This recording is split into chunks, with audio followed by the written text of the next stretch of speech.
Olá, queridos. A gente pode começar um momento de culto virtual, cantando uma canção, um louvor. Nós podemos começar um momento de culto com uma palavra, com um testemunho, com saudações. Nesse momento eu quero você, independente do momento que você estiver assistindo, independente do que você estiver fazendo, enquanto você está ouvindo. Como muitas vezes eu costumo ouvir enquanto cozinho, enquanto faço alguma coisa, uma atividade do lar. E é muito bom, eu amo fazer isso. Mas nada disso impede. Eu pelo menos consigo. Enquanto eu ali fazendo a comida, ou limpando alguma coisa, estou ali ouvindo. E contemplando o Senhor. Nesse momento eu quero te convidar, porque exatamente não tem nada mais importante do que a presença de Deus. A gente pode falar um monte de coisa da Bíblia, a gente pode cantar as músicas mais lindas, mas você consegue entender que se a primeira coisa não for a presença, acaba se tornando vazias as outras coisas. Então, a presença vai nos direcionar. Eu penso que todos nós sabemos que chamar a presença de Deus, né, parece ser uma coisa estranha, né? Eu falo assim, mas talvez eu me expresse até mal, me expresse errado. Mas a gente sabe que Deus está aqui. Deus é onipresente. Mas eu gosto de pensar que existe um caminhar com Deus onde Ele está do nosso lado. Como se você estivesse andando na rua com alguém do seu lado. E vocês estão até indo para o mesmo caminho. E vocês sabem que um está do lado do outro. E às vezes você até fala dessa pessoa para outra pessoa. Mas você está caminhando, você está olhando para frente, você sabe que ela está ali do seu lado. Mas você entende que acontece algo diferente quando você dá aquela viradinha assim. Você olha para a pessoa que está do seu lado. Você fala, ei Jesus, vamos olhar nos seus olhos. Você está caminhando na vida, mas você dá aquela parada e o mundo todo para, porque nada mais importa do que esse momento. Quando você olha, aí você dá aquela chamadinha assim. Você sabe que Ele quer que você olhe, você sabe que Ele está olhando, mas você chama. É diferente. Jesus, eu tô aqui, Jesus, olha pra mim. E daí Ele olha. E aí você mergulha nesse olhar. E esse olhar começa a produzir tanta coisa de você. Contemplando Ele.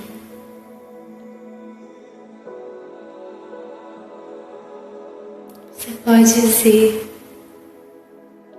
Jesus, o Senhor é tão lindo. Jesus, o Senhor é o mais lindo de todos. Jesus, eu sou tão feliz de te ter do meu lado.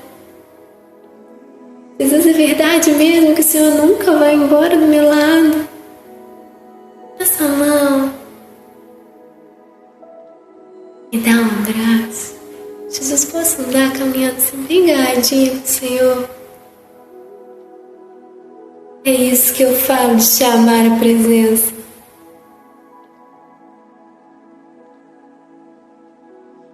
E eu sei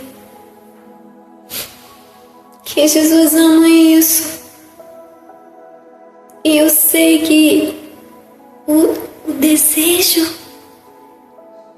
ele não parte do meu coração, mas é o próprio Espírito Santo me ensinando que adorar é isso. Mas não é só isso. Adorar não é só isso.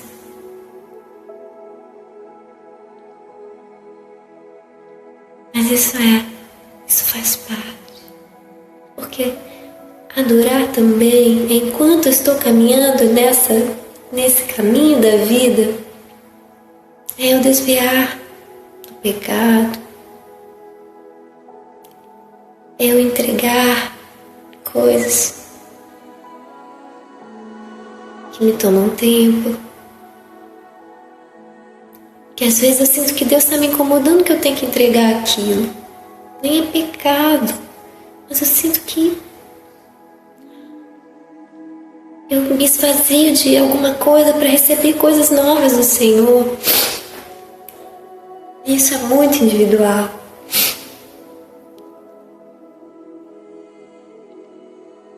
Mas nesse caminho, a adoração é isso. Senhor, eu queria muito pegar isso aqui, e comer. Mas eu não posso. Eu tenho que comprar. Pra pegar e comer, eu tenho que comprar, não posso pegar. Então, eu não vou pegar. Eu queria muito, não vou pegar. E aí eu continuo caminhando.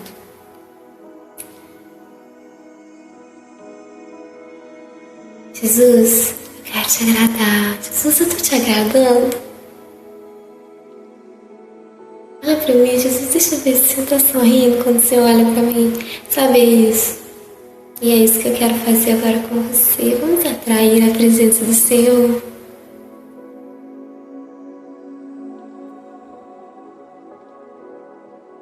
Jesus,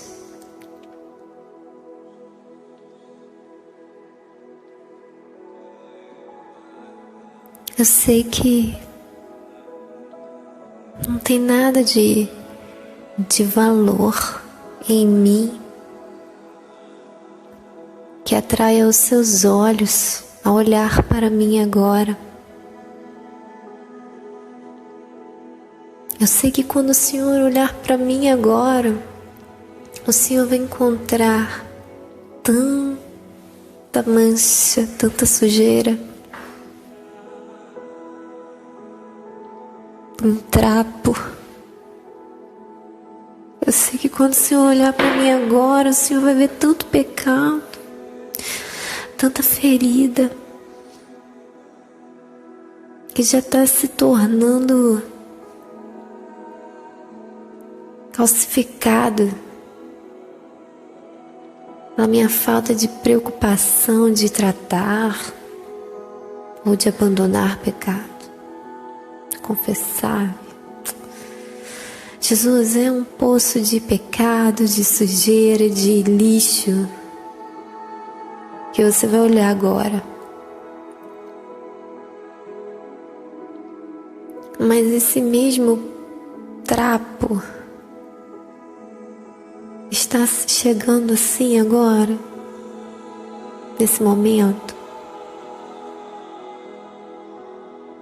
porque a sua palavra diz que um coração quebrantado o Senhor não despreza. Então eu acredito na sua palavra que eu posso me apresentar para o Senhor assim, desse jeito. E não tem palavra nenhuma que eu fale, Senhor, que traga alguma surpresa para o seu coração, porque o Senhor já sabe até o que se passa no meu pensamento e até o que eu ainda vou pensar. Jesus, o que eu tenho para te oferecer? O que o Senhor viu em mim? Porque tantas vezes eu já caí, e nesse mesmo erro eu já falei que eu não vou mais cair, eu continuei caindo.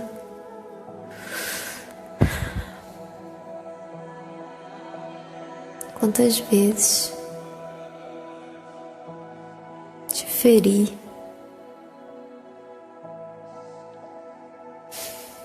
Eu sei que o Senhor tem uma expectativa a meu respeito. E eu estou muito longe de conseguir alcançar tudo isso.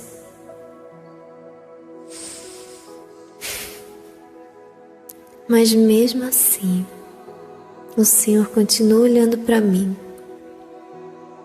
com olhos cheios de amor, de compaixão e de misericórdia, e isso é eterno.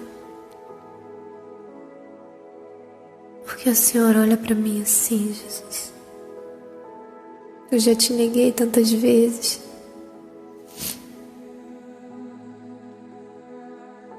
Eu já errei tantas vezes, Jesus.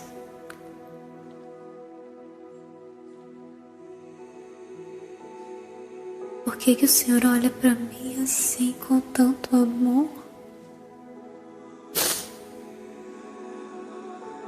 Quem que pode explicar isso, Jesus?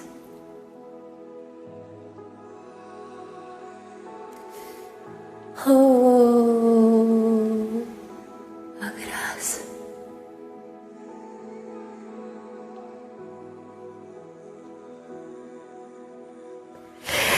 É a graça. Oh.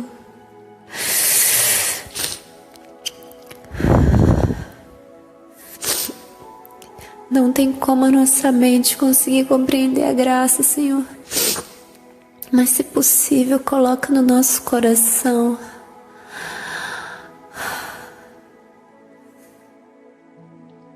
a sabedoria de poder conseguir se mover e reconhecer a graça que o Senhor derrama e que está sobre nós. Quase que dá para conseguir tocar nela. Quase que a gente consegue enxergar de tão real, tão real. É como um manto que me encobre. É a tua graça, Jesus. Jesus,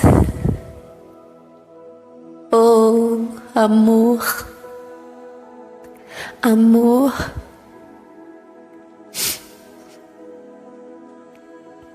aleluia, aleluia, aleluia, aleluia, aleluia, aleluia, aleluia, aleluia.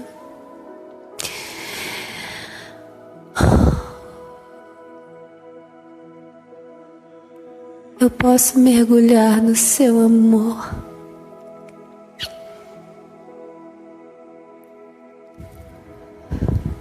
Oh, é muito mais do que podemos entender, imaginar, pensar.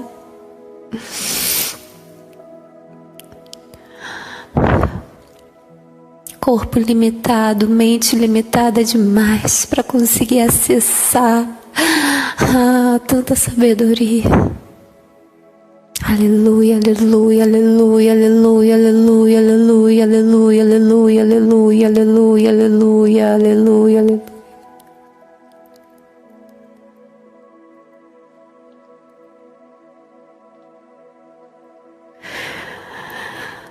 Oh, santo, santo, santo, santo, santo. Para sempre santo.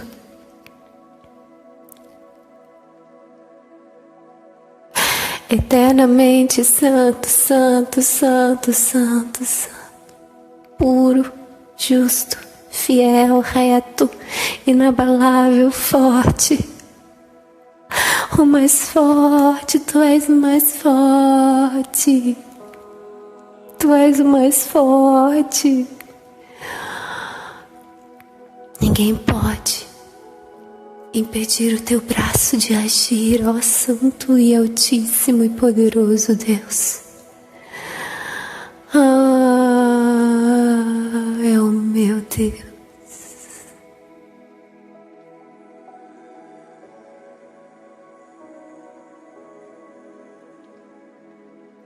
O Deus de Israel é o meu Deus, Ele é o mesmo. O Deus que botou dia após dia uma nuvem cobrindo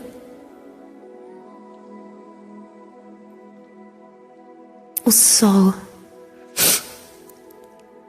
para refrescar o povo caminhando, e de noite uma coluna de fogo. Quantos milagres! É o mesmo Deus. É o mesmo, é o mesmo, é o mesmo, é o mesmo. O amor dele não muda. Mergulhe nesse amor. Se mova nesse amor. Os que esperam no Senhor voarão como águia, correrão e não se cansarão, caminharão e não se fatigarão.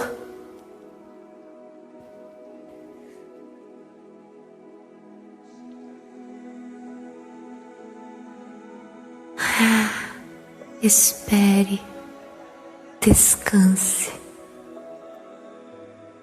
e deixe que a presença de Deus faça, haja, não o nosso braço, não o seu braço, mas a presença dele. Nós não temos que fazer nada, apenas descansar.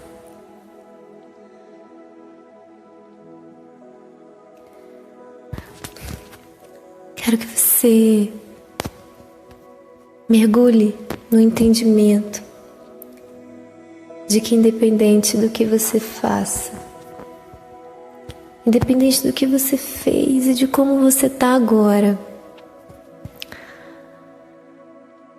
o amor de Deus, Ele alcança profundezas de dentro de você e é poderoso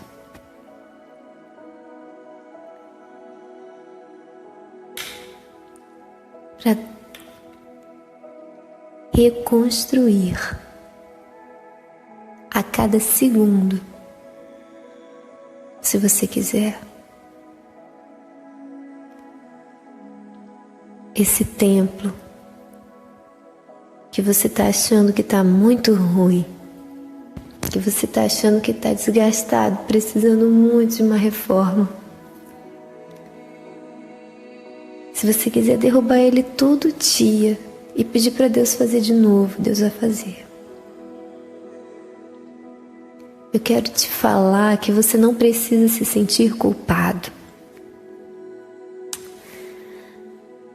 É bom a gente se enxergar os nossos pecados, os nossos defeitos, as nossas fraquezas. A gente precisa enxergar tudo isso. Mas no momento que isso começa a travar o nosso relacionamento com Deus, já não é mais algo que provém de Deus. Já cruzou a linha. E você já está caindo numa acusação para te parar, para te impedir de avançar. Porque longe de Deus, como Adão se escondeu,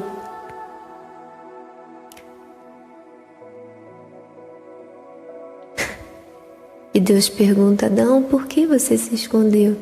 Porque eu estava nu. E Deus fala: quem te disse que você estava nu? Quem foi que te falou?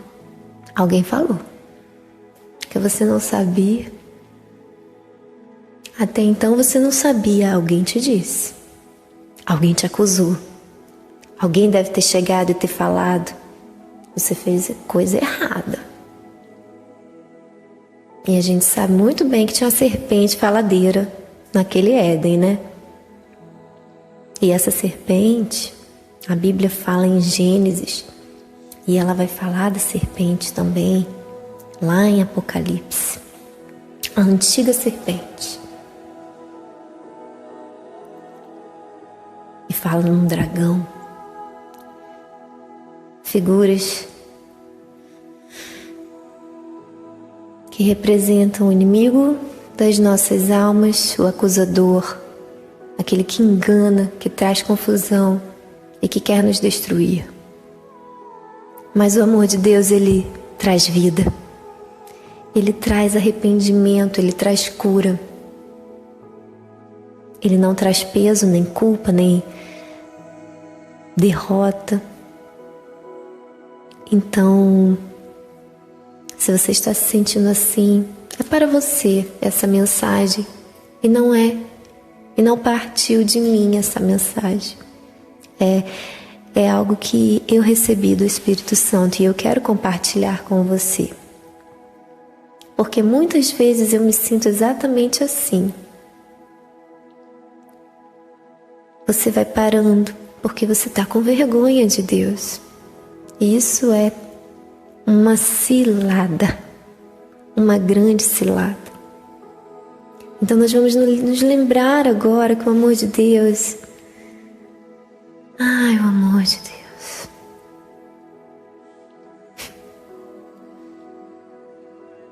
encobre multidão de pecados. O amor de Deus, ele não enxerga o pecado, ele vai muito além.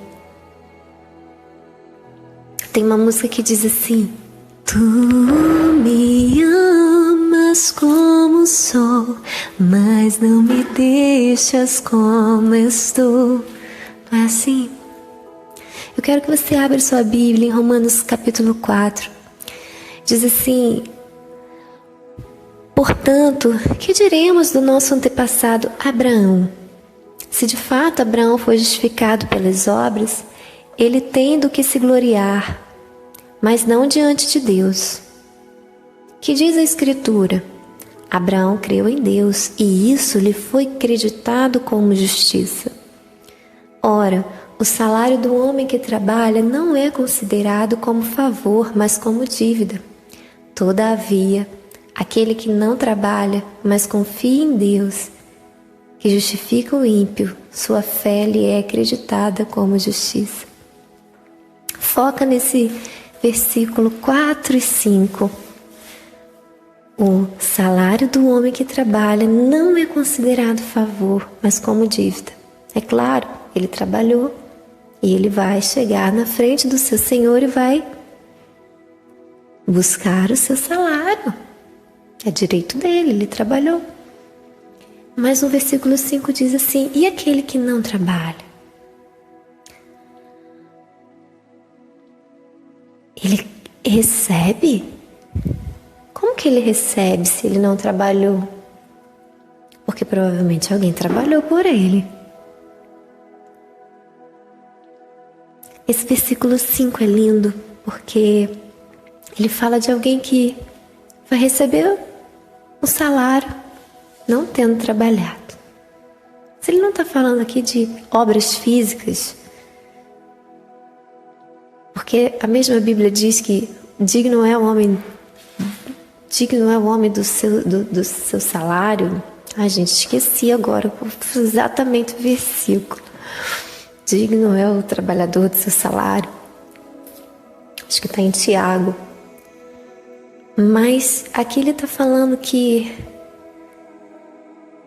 é um ímpio que confiou. O justo viverá pela fé, sem fé é impossível agradar a Deus. Ele não fez nada e ele recebeu tudo. Nós não fizemos nada para merecer o amor de Deus, muito pelo contrário.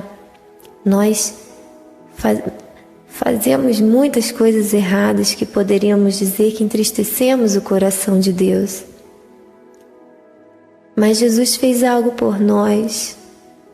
Jesus trabalhou no nosso lugar. Jesus morreu no nosso lugar. E aí sim, hoje nós podemos nos chegar perante o Pai e receber um salário que nós não merecemos. Nós recebemos como herança. Somos co-herdeiros com Cristo de todas as coisas. Nós recebemos autoridade, nós recebemos poder nas nossas palavras, unção. Nós recebemos a vida eterna. E isso é a graça. E eu quero falar com você de outro texto, que está em Lucas capítulo 22, versículos 54 até 62. Versículo 54 até o 62. Esse texto ele fala de Pedro negando Jesus. Tá? E eu quero lembrar um pouco antes. Você sabe muito bem que Pedro, ele se considerava, eu acho que a pessoa que amava mais a Jesus de todas.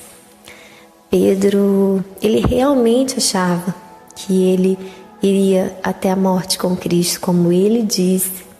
Ele falou que ele iria. Inclusive, ele desembanhou uma espada para cortar a orelha do soldado quando chegaram lá no Getsêmani. Mas, na hora, realmente, algo aconteceu que o coração dele temeu e ele negou. E eu me lembro que quando Pedro estava andando sobre as águas naquele mar revolto, naquele monte de vento, ele também temeu e ele afundou. Pedro realmente era alguém muito explosivo nas suas emoções, eu acho isso muito lindo e muito espontâneo. Mas havia coisas que precisavam ser trabalhadas no seu temperamento. Havia coisas que precisavam ainda ter conserto. E ele não sabia. Mas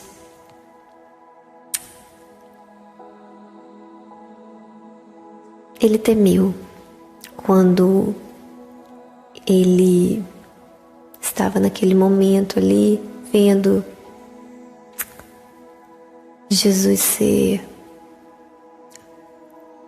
acusado e talvez até já sendo esbofeteado naquele meio daquela multidão.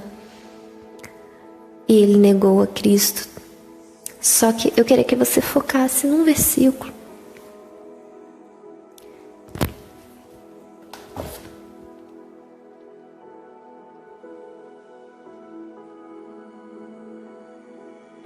Logo após o 60, que é a última vez que Pedro fala: Não, homem, eu não conheço. O galo canta.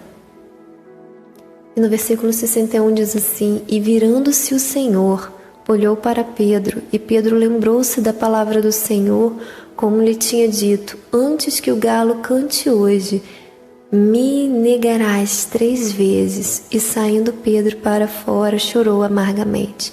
Versículo 61 de novo. E virando-se o Senhor, olhou para Pedro. Você consegue imaginar esse momento?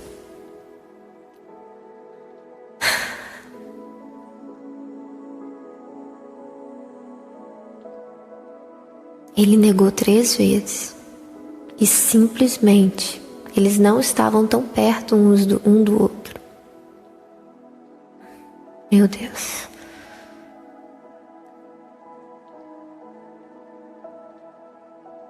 O olhar deles se cruzou. Meu Deus.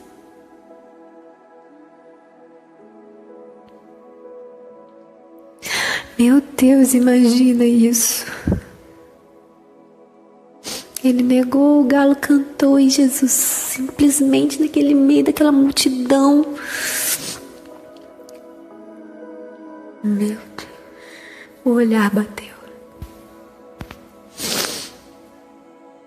Eu imagino assim, eu nessa situação, eu ia ficar tão desesperada de culpa e de vergonha, de não somente culpa e vergonha, mas um peso de uma traição. Que eu acho que seria muito fácil falar assim, cara, eu não presto, eu não sirvo. Jesus, eu não sirvo para estar na sua lista de servos. Eu sou um fracasso, eu sou um fracasso. E como Pedro deve ter se sentido, mas o olhar de Jesus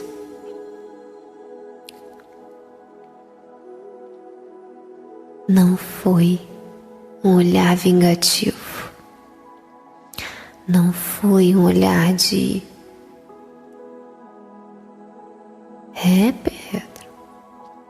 Um olhar, eu te avisei.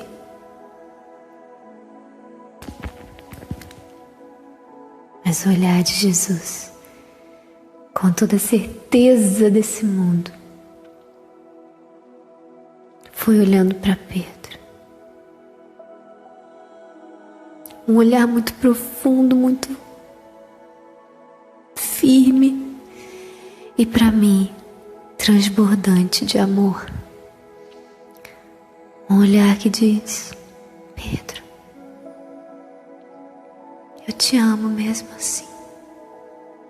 Pedro, eu vou morrer na cruz, mesmo depois disso, por você. Eu vou continuar te amando, Pedro. Você precisa aprender muito sobre mim, porque você não vai conseguir me fazer deixar de te amar.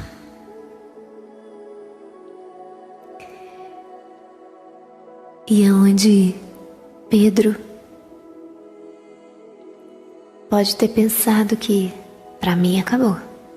Agora já deu. Eu não sirvo, não. Mal ele sabia que era só o começo de uma grandiosa obra. Ele não imagina. Talvez ele imaginasse que a obra com o mestre, sendo discípulo do mestre, servindo e caminhando com o mestre, vendo o mestre curar, vendo o mestre fazer pessoas ressuscitarem. Para ele, aquilo ali foi a maior de todas as obras. Mas o próprio Jesus disse que obras ainda maiores eles fariam. Então Pedro estava com a mente, com a visão limitada para o tempo que ele estava vivendo. Mas ele não sabia que ali não era o final da linha. Ali era uma mudança de tempos, uma mudança de ciclos, um nascimento que precisou de ajuste, que precisou quebrar, que precisou doer, mas que fez a semente brotar. Um novo tempo, um novo momento, que precisa de novos olhos, que precisa de novos pés, que precisa de um novo templo. E Jesus, para cada negação de Pedro, Jesus oferece para ele: tu me amas? Pedro, tu me amas? Então apacenta as minhas ovelhas. Pedro, tu me amas? E ali anulou toda a negação.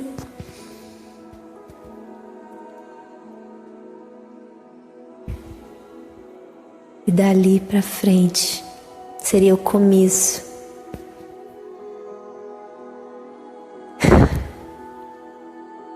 de algo que Pedro jamais imaginou realizar.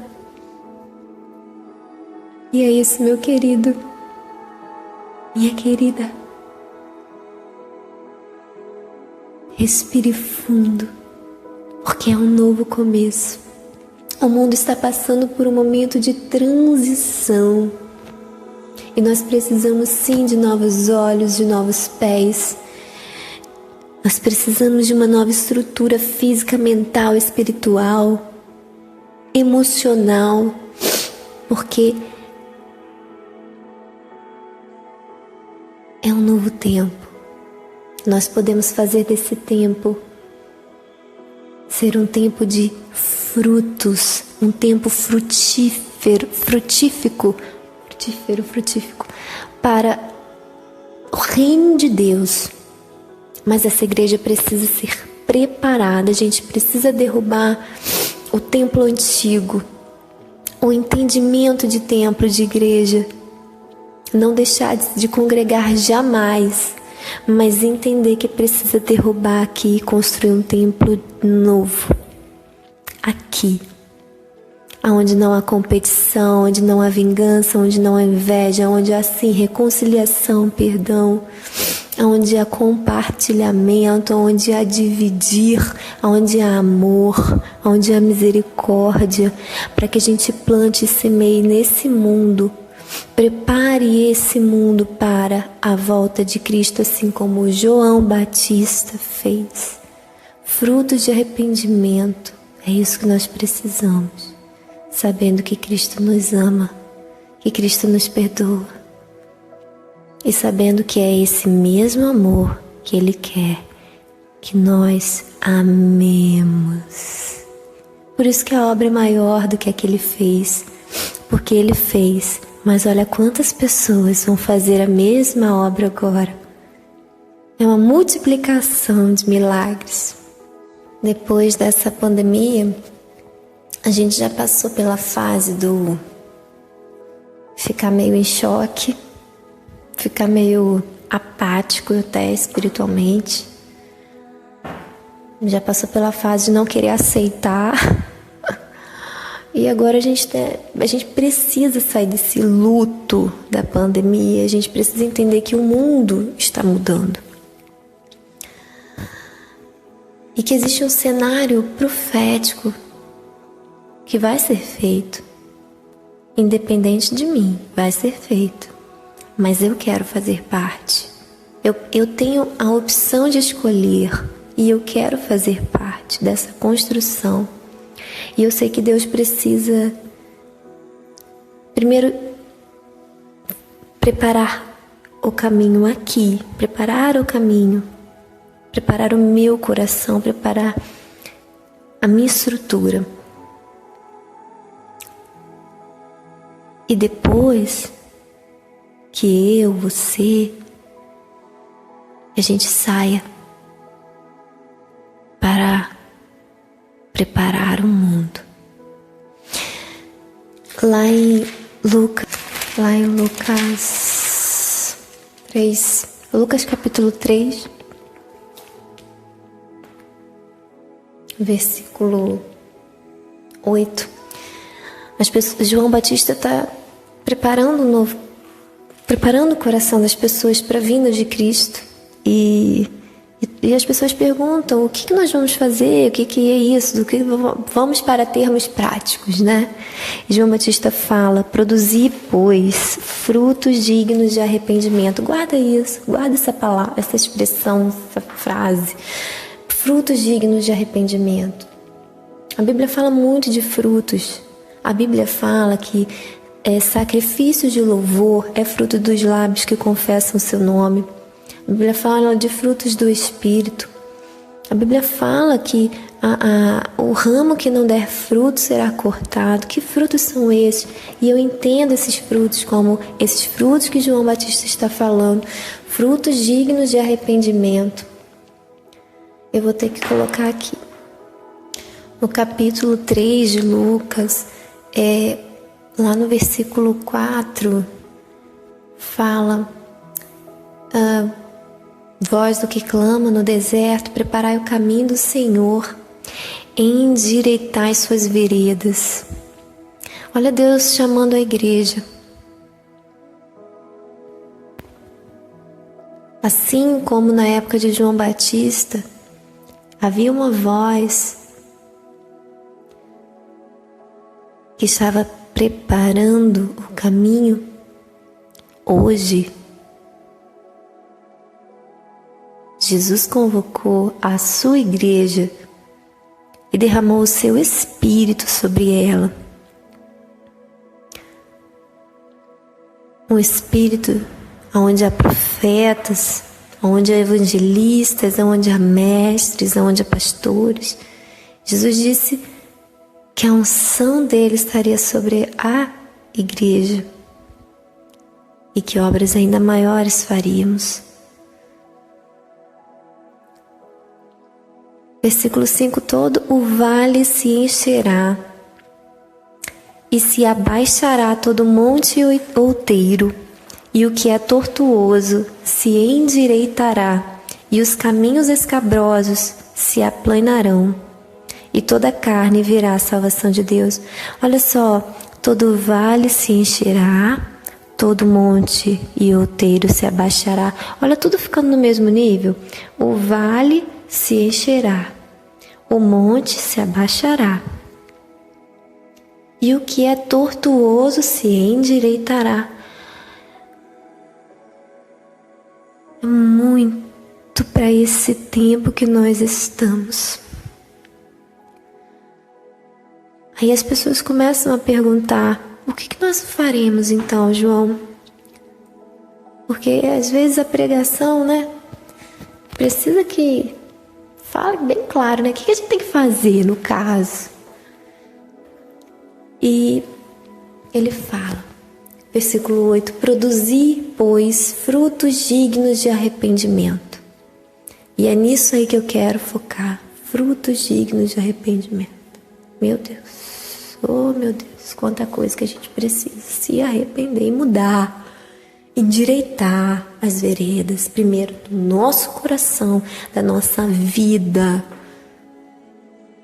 para depois a gente ir para fora. Primeiro é aqui dentro.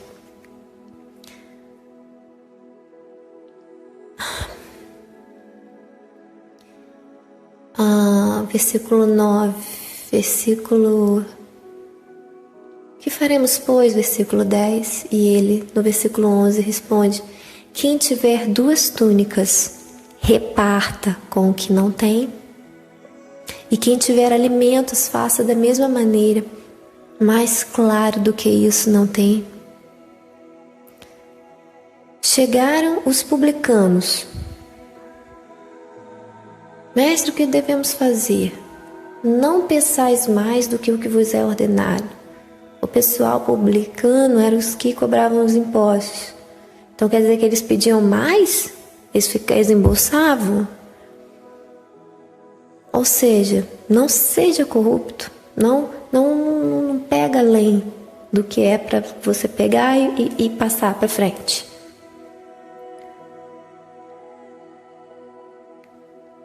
Versículo 14, os soldados interrogaram dizendo: e nós o que faremos? A ninguém trateis mal, nem defraudeis, e contentai-vos com o vosso soldo. E versículo 15, e estando o povo em expectação e pensando todos de João em seus corações, porventura seria o Cristo.